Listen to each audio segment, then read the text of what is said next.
Just quickly say to everyone, thank you for coming. We are recording. As of now, I'll cut off anything. If you don't want to be in the video, switch your cameras off and microphones off. Thanks for coming to this Repair Week activity. We'll hand over to Andy Rees, who's got some really exciting things, and then we're going to have some Q&As after that. So Fab, I'll hand over to you, Andy. Nice one. Okay, thanks, Chris.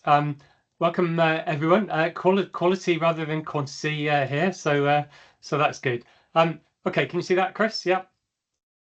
It's up and running. Right. Okay, I'm going to give you an insight to the Welsh Government and everyone else's approach to circular economy, including covering how well we're all collectively doing on recycling, and then I'll go into more detail on reuse and repair, obviously mindful of the International Day of Repair that was held on Saturday. So I'm sure I don't need reminding you of all of the pressures that we and the rest of the planet are facing in terms of potentially the sixth destruction of nature, extinction of nature, the obviously impact of carbon dioxide in the atmosphere causing global warming, issues like far too many people in poverty, particularly food poverty. We're all struggling with money, not just the public sector in terms of what's funded, but obviously business and people themselves. We have the issue of plastic pollution. So that's a plastic bottle that I picked up or saw and picked up, of course, on Three Cliffs Bay Beach a few years ago. And we have an unsustainable level of consumption in terms of using about 2.5 planets worth of resources in Wales compared to the rest of the world. I just wanted to give an example of a product that is consumed by a lot of people, and to highlight people's lack of awareness of all of the effort that has gone in to making that product. It's taken from a really good book published quite a few years ago now, in 1996, called Lean Thinking by Womack and Jones. I could read out the story, but I think for brevity, I'll just ad lib and show you a diagram. But basically, a can of cola usually is delivered to the supermarket in a pack of cardboard packaging with plastic on the top. The can of cola itself is made from aluminium, and obviously you have the contents of the can, the cola itself, and then you have things like the lacquer on the inside and the paint and labeling on the outside, all of which have their own story in terms of where they've come from. So just showing some examples here. At the top, the bauxite mine, an example there on the left. I think that was probably in South America. So bauxite is the aluminium ore. Various things happen to that aluminium ore before it is turned into a can, often in different countries around the world. So all of those different steps there often take place in different countries, with the material transported between those countries. And then, as I said, they often come in a sort of cardboard packaging. The tins all sit in a cardboard tray. The cardboard itself comes from a forest somewhere in the world and has to be processed and turned into cardboard. Then in terms of the contents of the drink, you've got caramel, which comes from corn, and all of the processing that takes place there. The sugar in the cola, if it's sugary and not low sugar, comes from sugar beet grown somewhere else in the world, processed around the world. And then things like the unique taste of cola, a lot of it is actually down not just to the caramel, but also to phosphoric acid, and that has to be mined as phosphorus or apatite. So all of this to make a can of, I think they call it sugar-laden fizzy drink that is literally knocked back in a minute or two, and then a few seconds the can is dropped in the bin. Yeah, and people do not realise the story and the environmental impact and resource use of all of these different steps to produce that innocuous drink that a lot of people love. And it's a matter of understanding the history of environmental impact of every single product that we consume. There is a similar story for a lot of products that we consume, unless you grow your own vegetables and fruit in the garden, of course, and don't use packaging. The part of my talk is entitled Circular Economy. So in the past, we've had a linear economy where you take materials from the ground, make them, turn them into something, use it. That's just an example of a vacuum cleaner, was all I could find. And then you lose it by landfilling it. And what we want to move to is on the right, where we keep everything in use for as long as possible, not just about recycling, but also reuse and repair, and have that circular economy and reduce the impact that we have through the use of primary resources. So we want to use secondary resources or make the primary resources last a lot longer.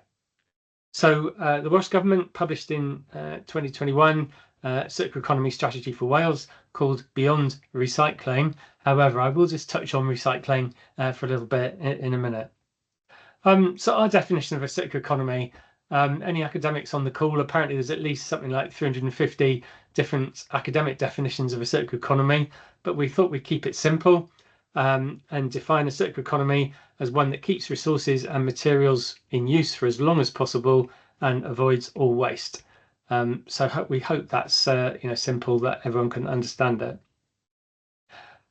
In our circular economy strategy, we've taken on all of the targets from our previous waste strategy in 2010 and built on them with some more.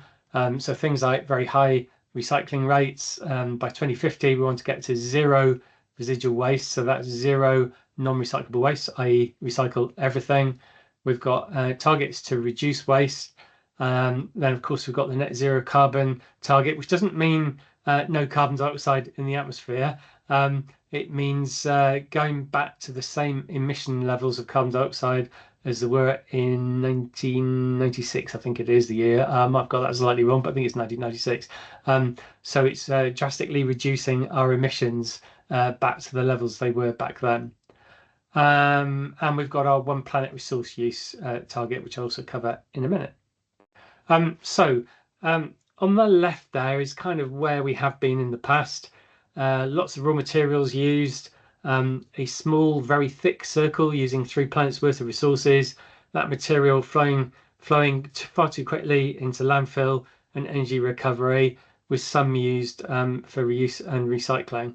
On the right is where we want to be, much bigger circle and a thinner circle using fewer raw materials, 1 planet resource use, and hopefully no waste to landfill and very little to energy recovery. So why that 1 planet target? Well, we've got 3 planets, but if we all consume around the world 3 planets worth, obviously there aren't 3 planets. So, and also only consuming our fair share is a moral imperative. So we really want to move down to a 1 planet resource use to help those who are less well off than us around the rest of the world. We have our Wellbeing Future Generations Act, a globally responsible Wales, so it's really important. And half of our overall global carbon emissions relate to the products we've purchased. As I showed you before, that story of how the can of cola is made, every step and the drink, every step of the way of that journey, carbon dioxide is released in other parts of the world to make that product.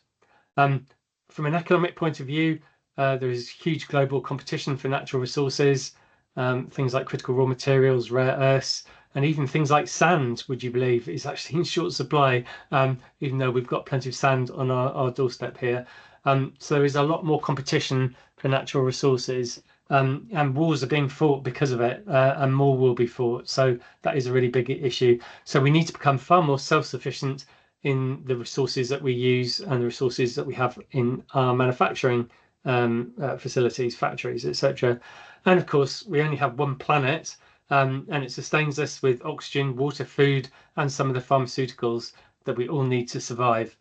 So we better look after it for our own salvation. Also, we have our Wellbeing and Future Generations Act, which applies to the Welsh Government and all public sector bodies.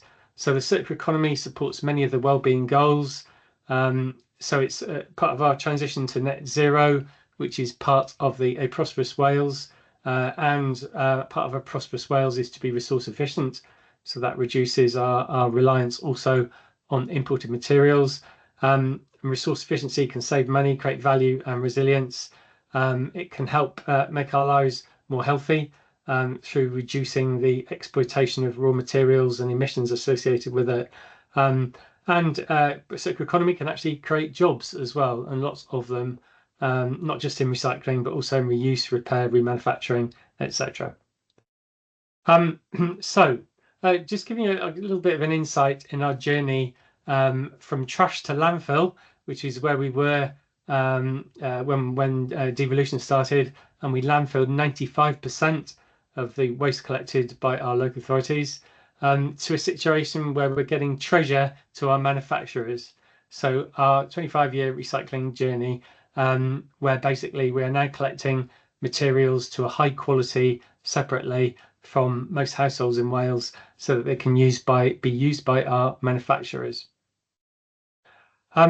Thanks to everybody's fantastic efforts, and hopefully those on the call, Wales has been ranked second in the world behind Austria. So we're only 0.4 percentage points behind Austria, and we want to overtake them.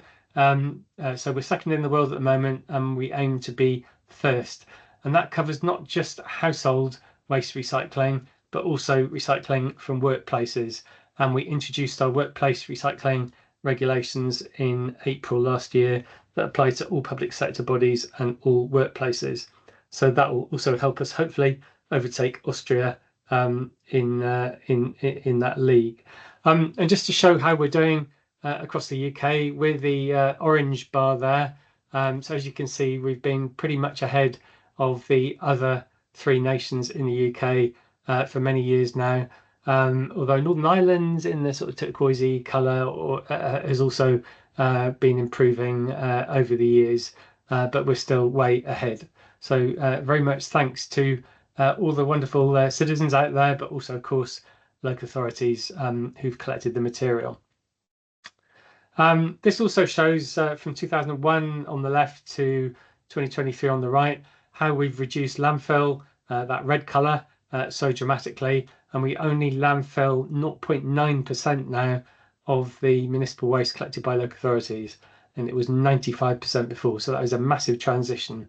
So the recycling rates and composting rates in blue and green have gone up, but we also send some waste to energy from waste for energy recovery to generate energy. But we hope in the future that that proportion will eventually decrease to 0 by 2050. Many people say, "Oh, I just collect put my recycling out and it goes to landfill." That's absolute nonsense.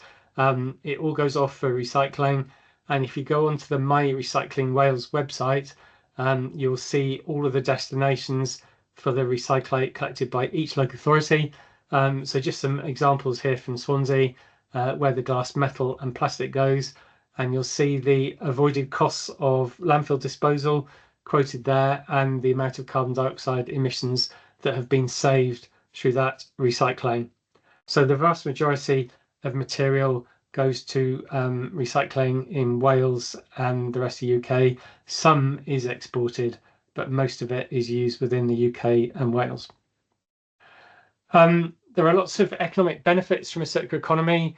On the back of our high recycling rate and the high quality of material collected separately or put out separately for collection, we've attracted some really big recycling investments. So there's a new J-Plas plastic packaging recycling facility in Gorsinon. I went to visit it today to see the first piece of equipment they're putting in, which is for polyethylene tetraphthalate, PET plastic, to recycle it into food grade plastic that can be used for new food packaging and particularly drinks packaging. Erin have taken over the newsprint mill in North Wales in Deeside and are converting it into a cardboard mill to recycle around 800,000 tonnes per annum of cardboard, a lot of which is currently exported. That's a £1 billion investment, and both those facilities are creating new jobs.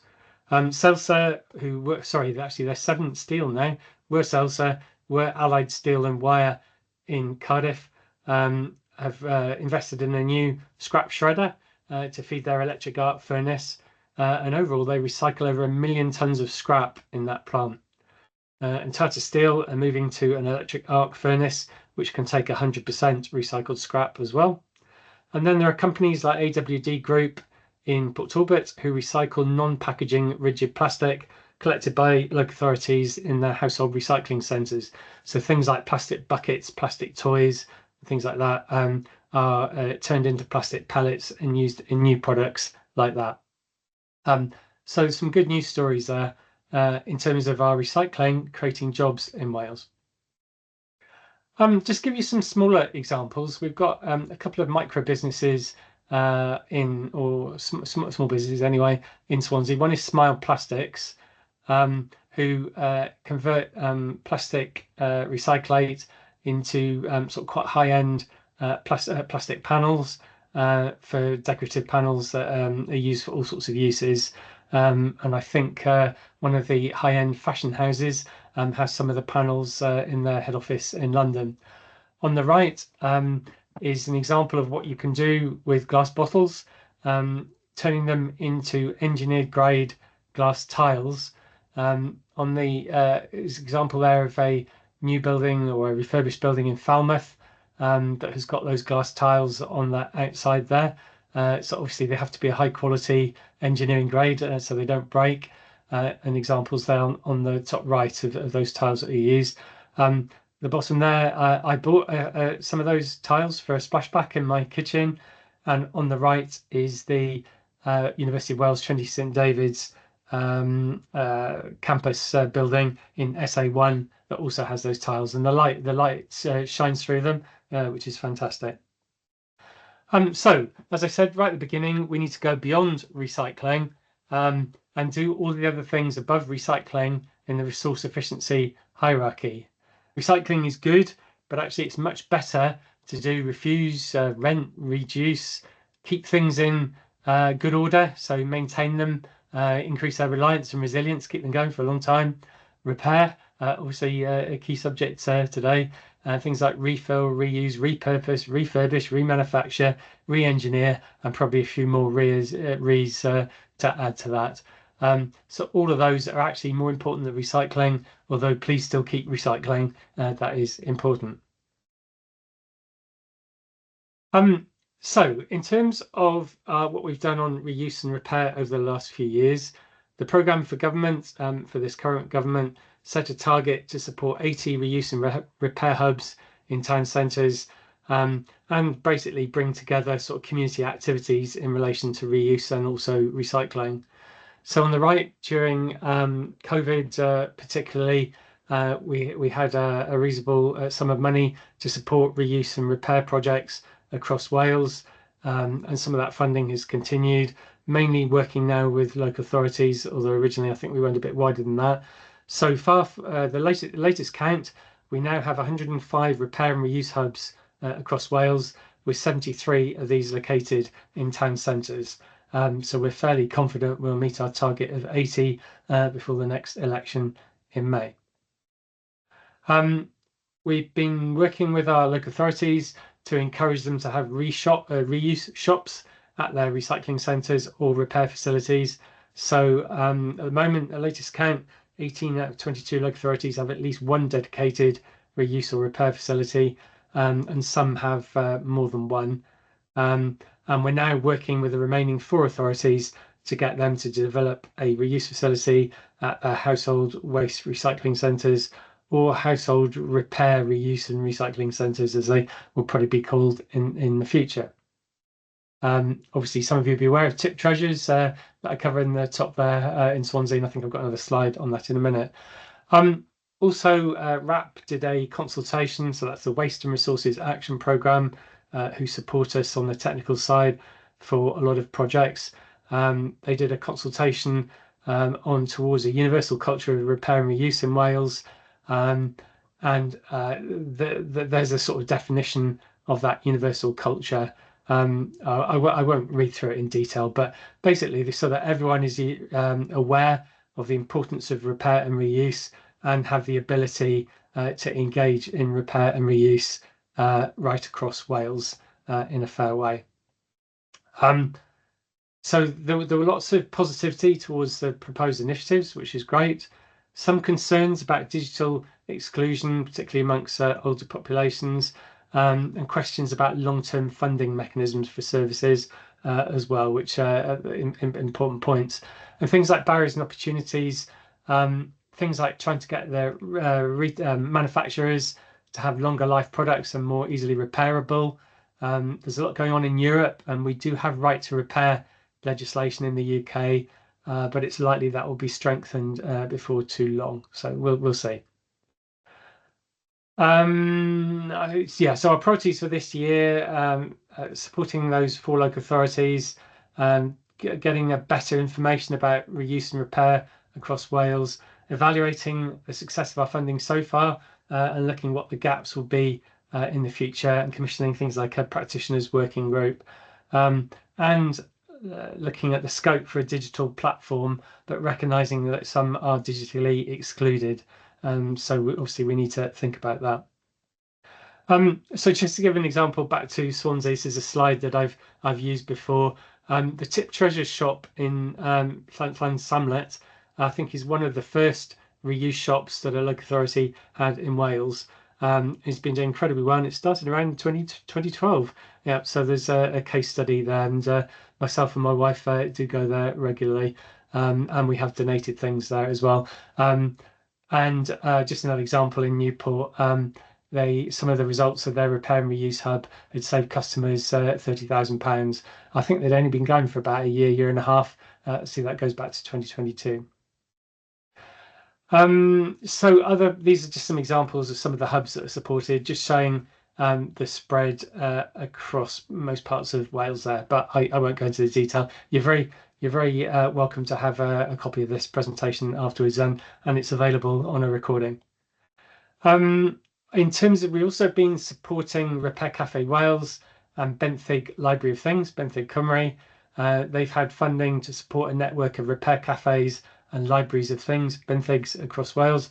The latest count, there are 133 repair cafes and 30 libraries of things.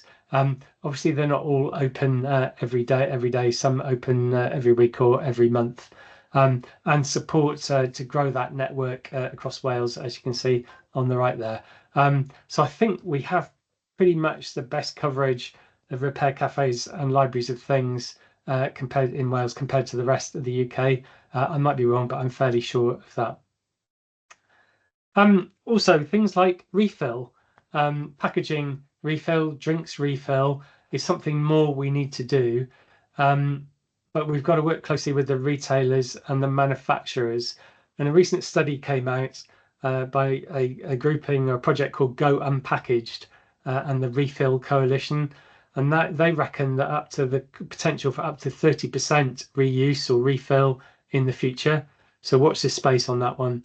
And just to give you another example here is the Tidy Cups reusable drinks cup scheme that Keep Wales Tidy are running across Wales. I've got my own reusable cup, and certainly when I go on Great Western Railway trains, I think they actually take 50p off your drink when you take your own reusable cup. I think it's 50p, which is actually quite a lot of money. So that's great. Also, RAP have done a study for us on people's insights.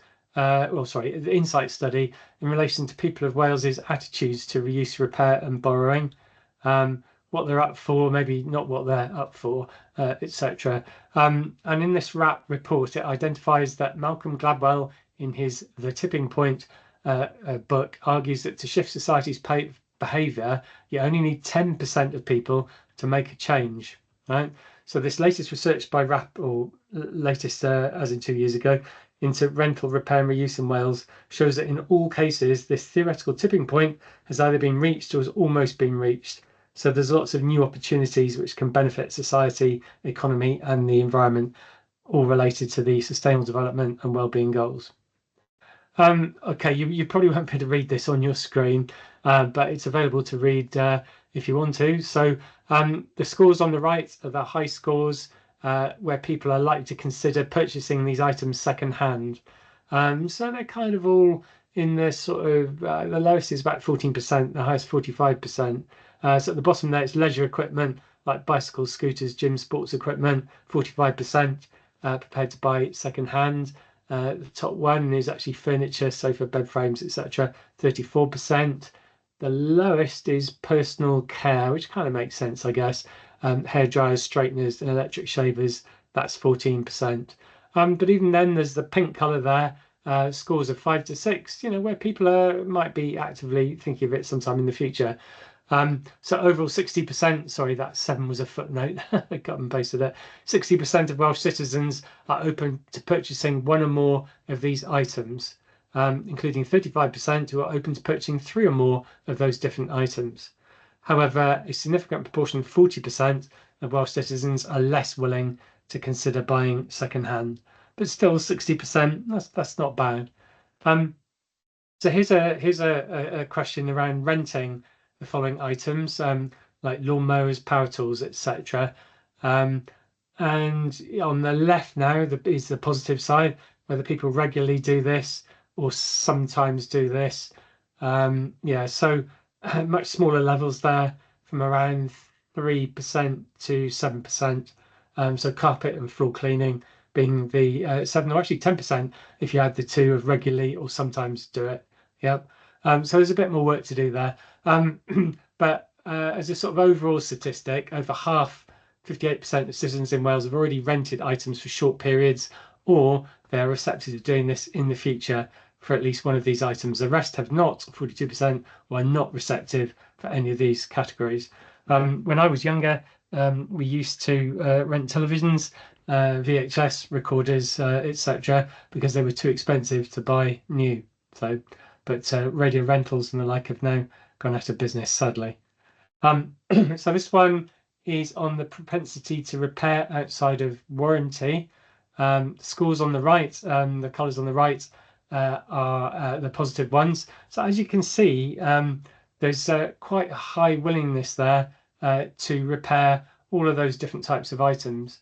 So the majority, 71% of Welsh citizens, are open to repairing one or more items outside the warranty. 52% are open for 3 or more items, whilst 29% are not receptive for any item. So quite interesting statistics there, which shows that we've got something to build on and a really good base of awareness and willingness to do the right thing. But we need to make sure the right levers are pulled, some of which are reserved to UK government and not all in our power. So I'm getting near the end. Just to highlight the fantastic work that the Swansea Environment Centre have been doing over the years. The Environment Centre has been running for quite a few decades now. Chris can remind me, how long is it? 40 years, I think. 30 years this year. 30 years apologies, this year. I should have known that. Yeah. And it's like great. 40. Yeah, brilliant. And Chris has been leading on the Beyond Recycling initiative within Swansea. I'm sure it's a complete coincidence. That's the title of our circular economy strategy. But doing all sorts of exciting things, and particularly on reuse and repair and beyond. So the repairs of household goods, etc. Currently at the hub, but also you do the repair cafe in the centre, don't you? Down near the marina. Yeah. So, and there's just an example of my wife getting her ancient grandmother's sewing machine repaired last year, the year before. We have been there a few times and need to go a few times more. So, and then finally, while we're on the subject of reuse, we intend to introduce a deposit return scheme at the same time as the rest of the UK, but the scheme in Wales will include glass, and we want to incentivise reuse, probably and refill. Like you may remember, if you're old enough, of the Corona pop and soft drinks. And it was only last year that I realised that Corona was actually based in Porth in South Wales, which is amazing. And our Deputy First Minister, who's our Cabinet Secretary for Climate Change and Rural Affairs, launched the consultation on the deposit return scheme at the old Corona factory in Porth. So we are very keen to see reuse, particularly of glass bottles, but also potentially of PET. And a certain producer of cola drinks that I may have mentioned earlier, they have PET reusable bottles where they sell their drink in France. So it shows it can be done. And then finally, I just thought I'd go to the opposite extreme to identify that reuse and repair aren't just about getting your toaster repaired, important though that is. We have very, very high tech repair and overhaul in Wales of aircraft frames and jet engines. And it's a whole sector known as maintenance, repair and overhaul, MRO. And we've got a number of companies who refurbish, jet engines that are worth many millions of pounds, and they keep them in life for as long as possible, or they take the components out and possibly reuse some of those components. And there are new companies sort of moving in to Wales all the time, or expanding their existing provision. So of course there are very high-tech jobs, well-paid jobs involved in this sector. So we're keen to make sure as many people as possible are trained in repair and reuse, even if that's just changing a fuse on a plug, but it can lead to a pathway for a very high quality, well-paid job in the future. So repair and use and remanufacturing, etc., is the way forward. I'm actually sat on a remanufactured orange box task chair, manufactured originally in Pontypridd, but they designed the chair so it could be dismantled and rebuilt. This chair cost me 2/5 of the price of a new chair, and you would never know that it's not brand new.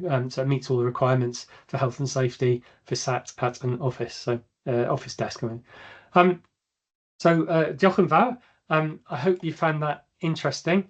I'm looking forward to any questions that you may have. So thank you.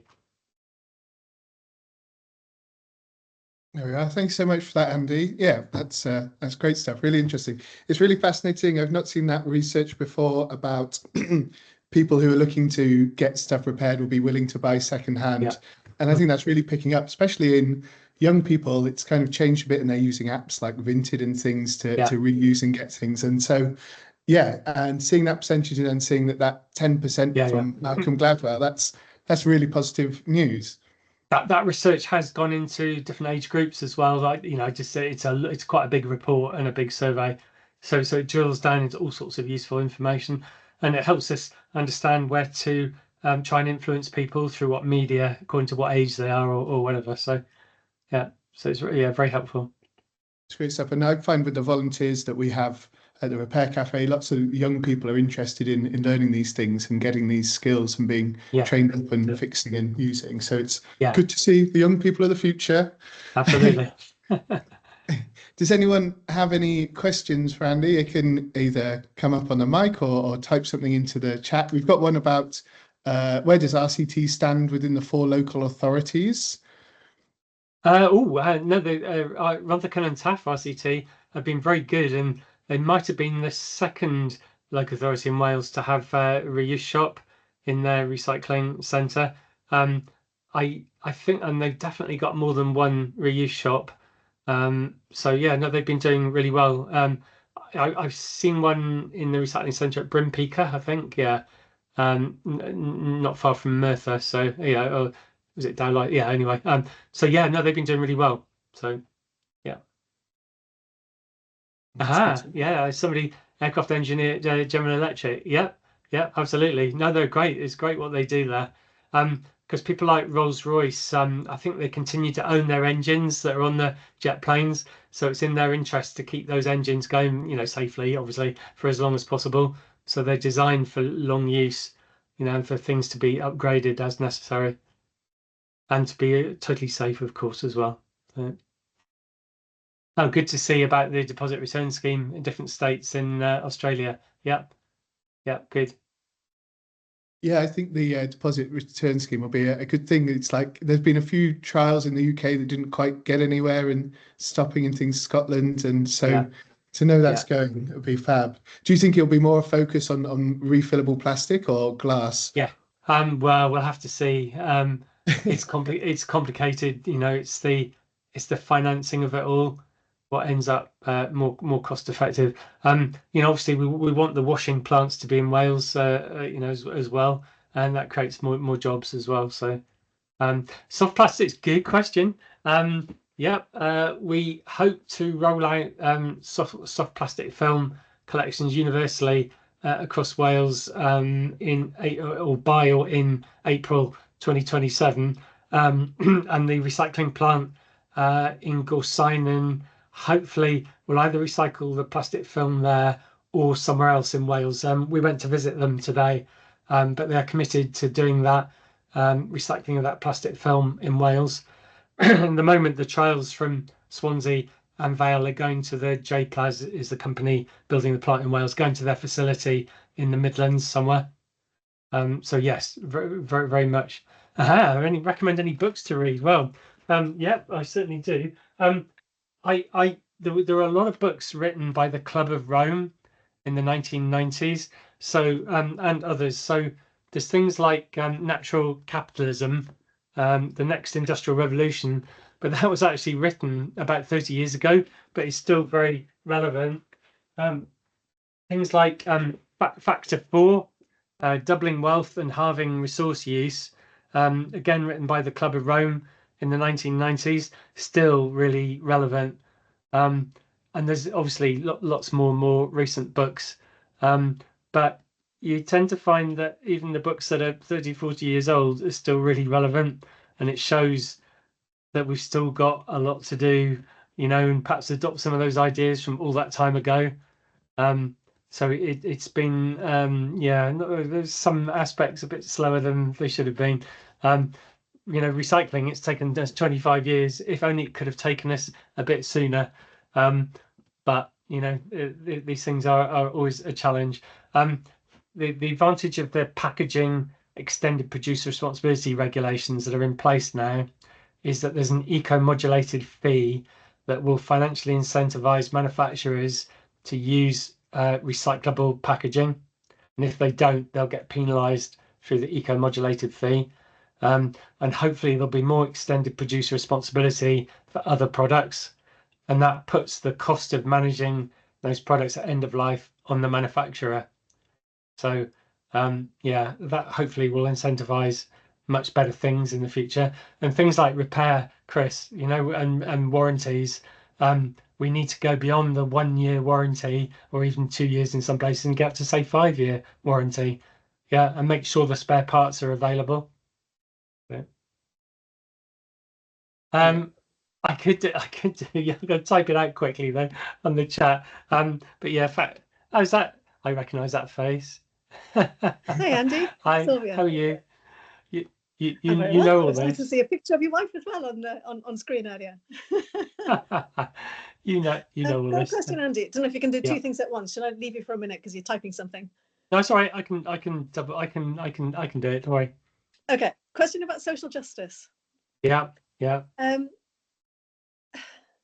So I'm also a trustee of Repair Cafe Wales, by the way, and have been also to the Repair Cafe in Swansea. Fixed my bike one day as I was coming out of the train station and on my journey in Swansea. So yay, wherever they are, they're great. Now, so my social justice question: how do we incentivize people who've got the means to buy new? So you know, it's I suppose it's more of a make do and mend wartime kind of thing to say, let's go fix everything because it's going to cost us less and we all need to watch our pennies and all the rest of it. But the greatest amount of, you know, where the most virgin purchases are with the people who've got the disposable income, and they might charitably hand over their waste to the charity shops at the end of the day and think that they've got brownie points because they keep passing on their waste somewhere else and not just dumping it, but it's still feeding the beast. And now we've even got fast fashion now who are greenwashing massively. I can't remember who they are, probably, you know, irrelevant to name them anyway, but there are fast fashion companies now who have got a deal with specific charity shops to specifically pass on clothing at the end of season or whatever it is to the charity shops, and people think that that's okay. They think now that those companies are green, and they're no longer the baddie fast fashion companies because they're doing a deal with the charity. So they're supporting charity. Unless we get people who've got the means to not only donate to the charity shops, but buy secondhand or rent, not buy in the first place, but, you know, of any description, but repair and all the rest of it, then we're not going to get there, because, you know, they can buy, you know, 10, 20, 30 times as much stuff as a normal individual would. Yeah, a good question. It boils down to what people's values are, and also the power of advertisers. You know, so you feel you're successful if you've got lots of stuff and an expensive car, you know, and a flashy car. And it's all down to people's values. Yeah. We need a different value set, but how on earth we can get that to happen, you know, when we have the advertising world and manufacturers and the big brands just trying to get us to buy as much as possible, and, you know, and saying your life will be better off if you've got lots of stuff. But is that really the case? And actually, you know, I mean, you point people with a lot of money, are they actually happier than people who've got a modest amount of money? I don't know. It's a moot point. How to change that tide of consumerism is a bit of a challenge. Well, I just want to commend the Welsh Government. I mean, I think, you know, you've done amazing with all of the PR that you've done on food waste, for example, of trying to get everybody to use their food caddies. I've not seen anything remotely like that in anywhere else in the UK. So it really has been big. You have fronted that value of changing perception on that. So I suppose, indeed, you know, my question to you is, what can you've successfully demonstrated that at the end of the waste line, so you've been talking about moving it up the hierarchy, at the end of the waste line, Wales has done phenomenally well. And all credit to you, Andy, and the team. So the question is, how do we then start to move it up into where purchases are made? So yes, I'm sure we've all got some influence and all the rest of it. My question is, seeing as you're here today, is whether the Welsh Government is starting to think about what it can do. It's not going to help.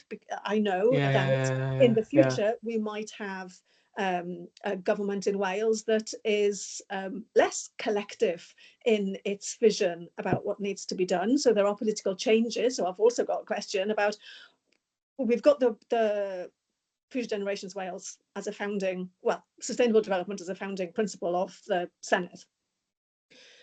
With changing politics, I'm just wondering how resilient all of these things that you've put in place are. Could they change, or is it just policy that could change? Okay, well, I mean, we're lucky that we've built our waste and circular economy strategies around sustainable development.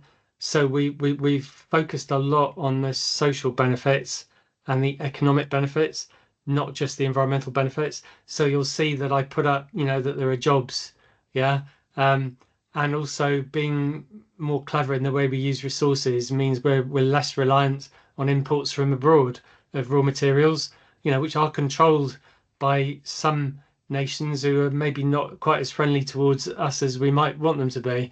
So for our own economic salvation, being more frugal in the way we use resources will definitely help. And things like, I mean, who knows what's going to happen with AI and robotics? We could be reshoring a lot more manufacturing back into Wales, but also we could have remanufacturing. We could use robots to take existing products apart, rebuild them, repair them. Obviously, still involving people, and there'll be high quality jobs to program the robots, etc. But we need to sell happiness rather than stuff, and focus on that. And things like getting, you know, people need to consider the whole life cost of a product. Now, it's very tempting to buy a cheap product because it's cheap, but then if it breaks down in a year's time, you have to buy another one. but trying to get everyone to think about the overall cost over 10 years of keep buying all of those goods. Maybe buy a product that is going to last 10 years that overall only costs half the amount over that 10-year period. But trying to sell that to people is a challenge unless we mandate it. That it must have a 10-year warranty. So I can't give you any straight answers, I'm afraid. But as I say, in terms of politics, things like creating jobs, saving jobs, and helping us in terms of our import of raw materials by recycling stuff in Wales, I think would appeal to most parties. So it's not just about trying to save the planet, it's about saving our own economy and making our own economy thrive and creating jobs. So, say our basing all of this in sustainable development helps us make those arguments really strongly. Sustainable development isn't just about the environment, important though it is. Thanks, Andy. I wasn't expecting a straight, clear, here's the solution to all the problems in the world or in Wales. It's just throwing out the kind of the things that keep me up at night. I deliberately gave that example of the jet engines MRO side of things because that is high quality jobs. No one can argue with that really. Whether we need to fly so much is another matter.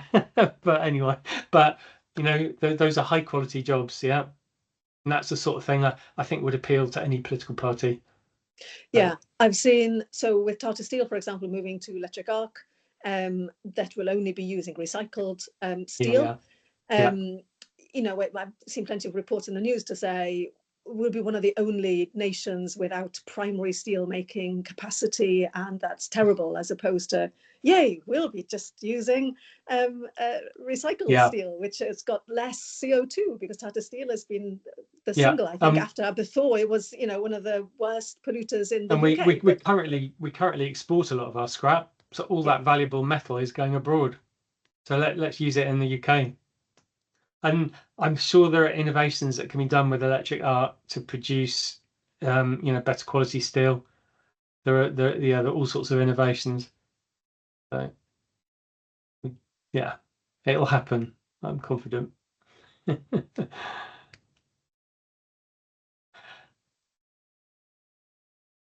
Okay, well, no, thank you for all those questions. So good lot of questions there. I've tried to type those 2 books that I mentioned in, but I mean, just Google circular economy or resource efficiency books, and you'll find plenty. Or another search engine, of course. You'll find plenty listed online. Some of which you can probably read now online, actually, rather than having to buy. There are some available. I mean, that one I quoted, that Womack one, I actually downloaded a copy legally. So it's amazing what's actually out there in terms of copies that you can read. So the lean you mentioned thinking Natural one. Capitalism. I've got that book. It was one of the first books that I read about the environment, and it was absolutely phenomenal. Yeah, and it's still very relevant, and from the library. Yeah, indeed. Yeah, good. Yeah, indeed. We've had lending things for years through book libraries. Yep, absolutely. That's something we forget. So brilliant. How Bad Are Bananas? A really good book as well. How Bad Are Bananas for Carbon Footprint. Yeah, brilliant. By Tim Berners-Lee. No, no, I haven't come across that one. There are a lot of books. So. Oh, How Bad Are Bananas is the one that's it's the subtitle is The Carbon Footprint of Everything. Right, really? So it's called How Bad Are Bananas. There's only one sentence in the whole book about bananas. It's not all about bananas. It started because the guy, Small World Consulting, I've called him Tim Berners-Lee, is the other one, is his brother, isn't it? Yeah. Mike Berners-Lee. There you go. Tim Berners-Lee started the internet. His brother, Mike Berners-Lee. He's won on some of the David Attenborough documentaries and all the rest of it. Runs his own advice company on sustainable development, carbon footprinting, that kind of stuff. But he has written the book How Bad Are Bananas. What inspired him was that he was going around the supermarket with somebody, and they were going, "Okay, you're the guru about all things carbon stuff.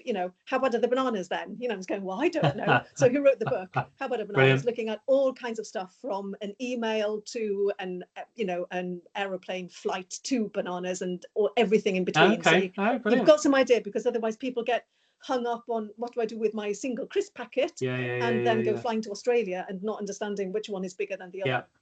Yeah. Brilliant. Okay, sounds good. Here we are. Have we got any more questions coming in? If not, I think that's been absolutely fab. Your knowledge, both of you, in fact, unsurpassed. Seem to be able to field anything from any area. I have a quick question about the soft plastics. Yeah. Are the councils doing something different with it than the supermarkets are doing with it? What's sort of the end process with those soft plastics? Okay. Right, at the moment, it's likely to go back into bags for life, okay, which is good because at least those bags are reused. So that's what J-Plas are currently likely to do. But they are talking to other companies that sell their products in plastic bags at the moment, 100% virgin plastic. So not food contact, because that's a bit difficult for plastic film to go back into food contact for safety reasons. But there are plenty of items that you buy in supermarkets or that people buy for building construction and all sorts of suggesting something today, another sort of couple of companies in Wales that they could speak to. Yeah. And sometimes the gauge of that plastic needs to be a bit thicker as well, particularly for heavy items that you might use in construction, let's say. So yeah, there could be some really good markets for it. Yeah. So and that's another thing, we're trying to encourage is that they have a Welsh supply chain. So they supply to Welsh manufacturers of products that have plastic film around them, and then hopefully there'll be a virtuous circle, and that plastic film will come back again. Yeah. Yeah. It's often the way with things. You buy the eco-friendly product in the supermarket, but it's come on a pallet that's been wrapped in plastic already. Yeah, but things like toilet rolls. The ones I buy do actually come in paper packaging, but you can get them in plastic. A lot of them are sold in plastic packaging. So yeah, but there are a lot of items that are sold in plastic packaging. Yeah. And that plastic needs to have a high recycled content, which it doesn't at the moment. Yeah. So there are ways to recycle it. Yeah, for definite. Great. Do we have? Oh, there's a couple of. Oh, here they are. They're all coming in now. Oh yeah. Circular economy innovations. Yeah. I know. Yeah. We supported that project. More transparent soft plastics. Yeah. And it's fantastic to see. There's a circular economy society at the university. All young students who need to get involved with it. So it's that's really good. good area. Yeah. There we are. Well, there you go. Okay. I think that's everything. Thank you, everybody, for coming. Thank you to Dr. Andy Rees for another amazing talk. And I'm sure we'll have many more opportunities. And this will be up online as well if people want to share it out for everyone. Yeah, brilliant. Thank you for listening, everyone. And hopefully a few more people will listen to the recording as well. So it should be good. So yeah. And of course, come to the Environment Centre for all your refills and repairs. Absolutely. Yeah, for definite. Yeah, I can recommend it strongly. Okay, thanks, Chris. Good luck with everything. So, cheers, everyone. Okay, take care. All right, bye.